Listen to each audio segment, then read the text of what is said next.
When, when Patrick was a small child in school, this teacher came to him after a big test and said, "Patrick, you only got half the answers right on your test." Patrick didn't skip a beat and said, "It's okay. I'm going to be a meteorologist."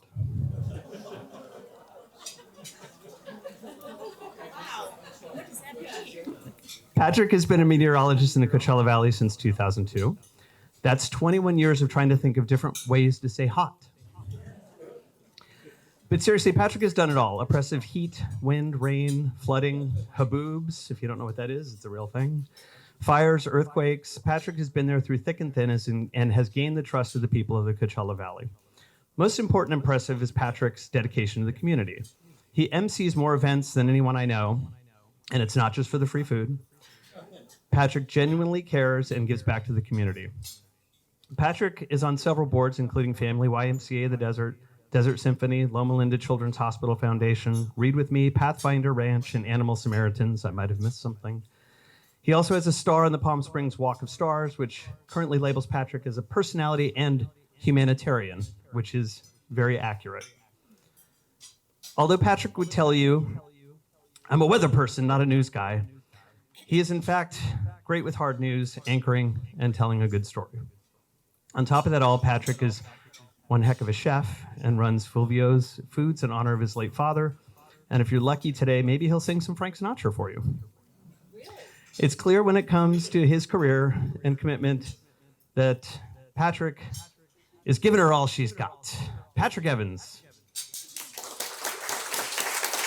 Thank you, Tim. Thank you very much.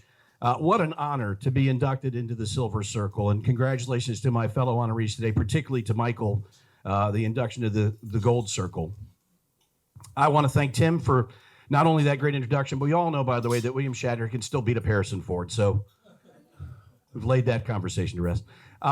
Seriously, thank you, Tim, for nominating me, also for being such a good friend and a great colleague. And I want to express my gratitude to the board for this as well. In a business that is often preoccupied with youth and beauty, it is nice for an old bald guy to get an award. This honor is about longevity, but it's also about service to community. And as far as longevity is concerned, I've been very lucky throughout my career. I first started working in a newsroom nearly 40 years ago.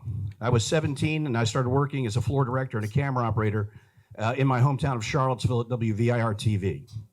I continued that work through my years at the University of Virginia, and in fact started working on air my last year of college as the weekend weathercaster.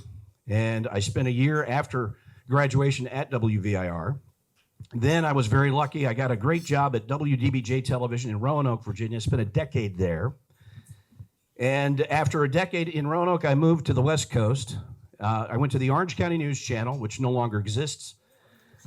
In large part, thanks to my work there as a meteorologist. I think we drove that one into the ground. But I'm also very lucky. My news director from OCN, Suzanne Lysek, who's now a professor at Chapman University, is here. So I have to thank her for getting me out to the West Coast. After OCN, I moved to the desert, landed in the desert in 2002. And for the last 2 decades, I've had the pleasure of working with some of the very best people in this business. Don't let our market size fool you. We have talented journalists who turn out big market product every day, and I'm very proud to be a part of that. In each of these jobs, I've always worked hard to serve the community in which I live. I think weather is an important part of that service. People often tell me, as Tim mentioned, "Oh, it must be easy to do the weather in the desert. It's always hot and sunny." Well, let me say this. Let's take a market like Cleveland. It can be 50 one day and 80 the next, and that's a 30-degree swing. Any meteorologist can see that coming. In Palm Springs, it's 99 one day and 100 the next. That is a mere 1 degree of difference, and it takes an incredibly skilled meteorologist team to decipher that 1 degree. I'm very lucky to do the work that I do. In addition to weather, I also host Eye on the Desert, which is dedicated to telling great stories about our valley and proactively helping philanthropic organizations throughout the community. It has been and remains a pleasure to help tell those stories. I'm grateful to our GM, Jerry Upham, who is here today with his wife, Donna, and to our news director, Rebecca Johnson. They continue to provide me a platform to tell these stories. Working at KESQ has allowed me to become deeply involved in a lot of different philanthropic organizations. I've worked with dozens and dozens of charities, have helped to raise hundreds of thousands of dollars for various causes in our community. I'm very proud of that work as well. And it is a testament to our station that Rebecca and Jerry encourage and facilitate that kind of community involvement. When I first embarked on this career, my father gave me two pieces of very useful advice. First one, he said, shave more often because when I watch you on TV, you remind me of Richard Nixon. It's a true story. The second and perhaps more salient piece of advice, he said, it's important to make a living, but it is more important to make a difference. And I believe very firmly that what we do as broadcasters, as journalists, as meteorologists, as storytellers, does make a difference. And I consider my induction into the Silver Circle recognition of the difference that we make. I am very grateful to my friends and family who've joined me here today, especially to my wife, Andrea, who sacrifices many of her weekends so that I can MC all of those different events. It is very important to have a supportive spouse.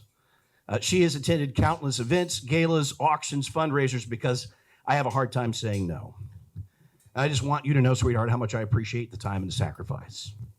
I look forward to continuing my work here at KESQ, and this honor today will long serve as a reminder that what we do matters. From the bottom of my heart, thank you.